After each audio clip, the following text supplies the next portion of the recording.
Shalom, bertemu kembali dengan Renungan Suara Gembala hari ini. Atas kebaikan dan kemurahan Tuhan, kita menikmati berkat-berkat Tuhan. Mari kita bersyukur. Engkau Allah yang sangat baik. Kami berterima kasih dan bersyukur kepadamu. Engkau tidak pernah meninggalkan dan membiarkan kami. Segala keperluan kami Engkau cukupkan dan Engkau memberikan kesehatan, kekuatan yang tidak bernilai harganya oleh harta benda. Kami akan mendengarkan firman Tuhan. Berkatilah kami ya Bapa. Dalam nama Yesus, haleluya. Amin. Tema firman Tuhan saat ini adalah karunia Allah dari surat Roma pasal yang kelima, ayatnya yang kelima. Demikian firman Tuhan. Dan pengharapan tidak mengecewakan, karena kasih Allah telah dicurahkan di dalam hati kita oleh Roh Kudus yang telah dikaruniakan kepada kita. Untuk mencapai tujuan, ada proses yang harus kita jalani. Oleh karena itu relakanlah hatimu mengikuti proses yang Tuhan kerjakan dalam kehidupan kita. Ada tahapan-tahapan yang harus kita tempuh. Yang pertama, milikilah pengharapan. Pengharapan di dalam Tuhan adalah pengharapan yang tidak mengecewakan. Pengharapan itu memberikan semangat. Jadi kita punya tujuan bahwa kita akan berhasil, bahwa kita akan diberkati, bahwa kita akan memperoleh hidup yang kekal di dalam Yesus Kristus. Karena kita telah diselamatkan melalui korban darahnya di atas kayu salib di Bukit Golgota. Itu adalah pengharapan yang luar biasa. Pengharapan yang tidak diberikan, yang tidak disediakan oleh dunia, hanya di dalam Yesus Kristus. Kemudian yang kedua, terimalah kasih Allah.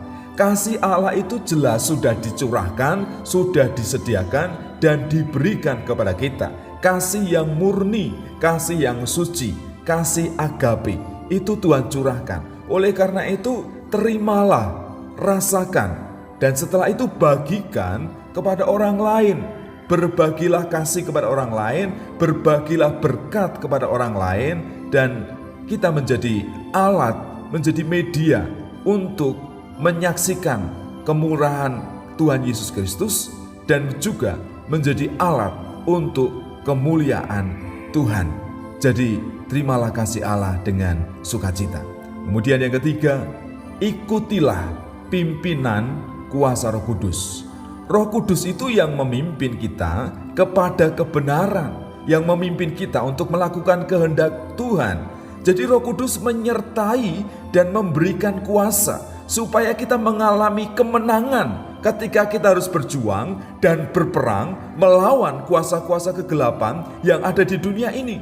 Kita tidak akan pernah sanggup hidup sendirian mengandalkan kekuatan manusia. Oleh karena itu Roh Kudus diberikan kepada saya dan saudara untuk memimpin, untuk menyertai dan memberikan kuasa kemenangan atas setiap persoalan, atas setiap pergumulan, dan atas setiap peperangan dalam kuasa kegelapan. Jadi apa yang perlu kita lakukan? Berharaplah kepada Tuhan.